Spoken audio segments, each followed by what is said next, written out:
আসসালামু আলাইকুম ওয়া ৰাহমাতুল্লাহি ওয়া বাৰাকাতুহু।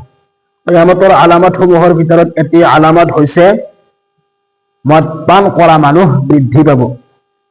নিচাজাতীয় বস্তু পান কৰা মানুহ বৃদ্ধি পাব।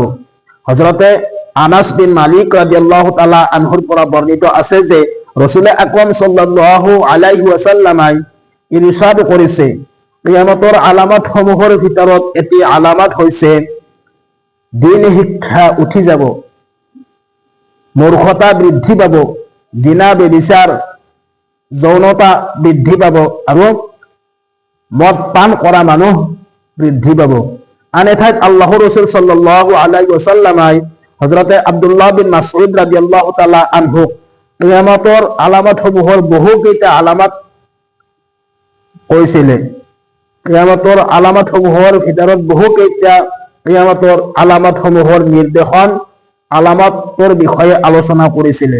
তাৰে ভিতৰত এটি আলামত হৈছে বাদ্যযন্ত্ৰ, অহংকাৰ আৰু মদ পান প্ৰকাশিতভাৱে কৰা হ'ব। অৰ্থাৎ মানুহে বাদ্যযন্ত্ৰ বজাবলৈ আৰম্ভ কৰিব। প্ৰকাশ্যভাৱে প্ৰত্যেক ঘৰে ঘৰে গান বাজনা, বাদ্যযন্ত্ৰ প্ৰকাশ্যভাৱে গান বাজনা বজাবলৈ আৰম্ভ কৰিব।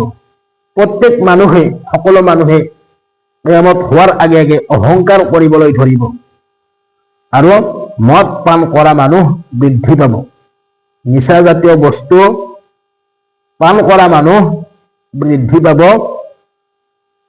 আমি সকলোৱে জানো যে যিমানবোৰ নিচাজাতীয় বস্তু আছে এইবিলাক মুছলমানৰ বাবে হাৰাম হয়। সেয়েহে আমি প্ৰত্যেক ব্যক্তিয়ে, প্ৰত্যেকজন মুছলমানে ইয়াৰ পৰাই বাচাৰ বাবে চেষ্টা কৰিব লাগে আৰু আল্লাহ পাকে আমালোকক এই যিমানবোৰ নিচাজাতীয় বস্তু আছে এই সকলো ধৰণৰ নিচাজাতীয় বস্তুৰ পৰাই, নিচাজাতীয় বস্তু খোৱাৰ পৰাই আল্লাহ পাকে আমালোকক সকলোকে হিফাজত কৰক। কাৰণ যিমানবোৰ নিচাজাতীয় বস্তু আছে, নিচাজাতীয় বস্তুৰ নাম বিভিন্ন ধৰণৰ হ'ব পাৰে। কিয়ামতৰ আগে আগে যিমানবোৰ নিচাজাতীয় বস্তু আছে সেইবিলাকৰ নাম বিভিন্ন নাম আহি যাব। যেনেকুৱা মদ, ভাং, ড্ৰাগছ, পাও, এনেকুৱা বহুত নাম আহি যাব। নিচাজাতীয় বস্তুসমূহৰ বহুত নাম আহি যাব আৰু সকলো ব্যক্তিয়ে ইয়াক হালাল বুলি খাবলৈ আৰম্ভ কৰিব। কিন্তু আল্লাহ পাকে মুছলমানৰ বাবে মদ হাৰাম কৰিছে।